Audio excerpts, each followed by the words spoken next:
સેરકે સીમ વિસ્તારના જે મુખ્ય માર્ગ છે ત્યાં રેલવેની કામગીરી કરવામાં આવી રહી છે। હવે આ કામગીરીને કારણે રોડની હાલત બેહાલ જોવા મળી છે। કાદવ કીચડનું સામ્રાજ્ય જોવા મળ્યું છે। પસાર થતા લોકો જે છે, સ્થાનિક લોકો છે, વાહન ચાલકો છે, રાહદારીઓ છે, તેમને હાલ હાલાકીનો સામનો કરવો પડી રહ્યો છે। સ્થાનિક લોકો દ્વારા માંગણી કરવામાં આવી છે કે આ રોડ ઉપર જે કાદવ કીચડ છે તેને સાફ કરવામાં આવે, રોડ ઉપર જે પાણી ભરાયા છે તેને પણ દૂર કરવામાં આવે। સેરકે સીમ વિસ્તારમાં રેલવેનું ગરનાળું બનાવ્યું છે, જેમાં લેવલ વગરનું કામ કરી વરસાદી પાણી ભરાય તેવી કામગીરી અહીંયા કરવામાં આવી છે, જેને લઈને વરસાદી પાણી ભરાતા અહીંયાના લોકોમાં અવરજવર માટે ઘણી મુશ્કેલીઓનો સામનો કરવાનો વારો આવ્યો છે। જો કોઈ દુર્ઘટના ઘટે તો અંતિમ ક્રિયા અહીંથી બહાર કાઢવામાં પણ ઘણી મુશ્કેલીઓ થાય તેવી સ્થિતિ સર્જાય છે।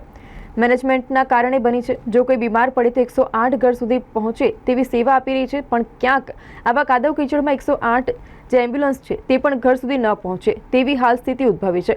નાના બાળકો સ્કૂલે જતા હોય છે, તેમને પણ હાલ સ્કૂલે આવવા જવામાં પણ તકલીફનો સામનો કરવો પડી રહ્યો છે। સેરકી ગામમાં ચૂંટાયેલા પ્રતિનિધિઓ અહીંની હાલત જુઓ, જરાક જુઓ રસ્તો, કાદવ કીચડ, જ્યાં ત્યાં જુઓ ત્યાં કાદવ કીચડનું સામ્રાજ્ય જોવા મળી રહ્યું છે। હવે લોકોની માંગણી છે કે અહીં માર્ગ પર જે પાણી ભરાઈ રહ્યા છે તેને દૂર કરવામાં આવે અને કાદવ કીચડને સાફ કરવામાં આવે।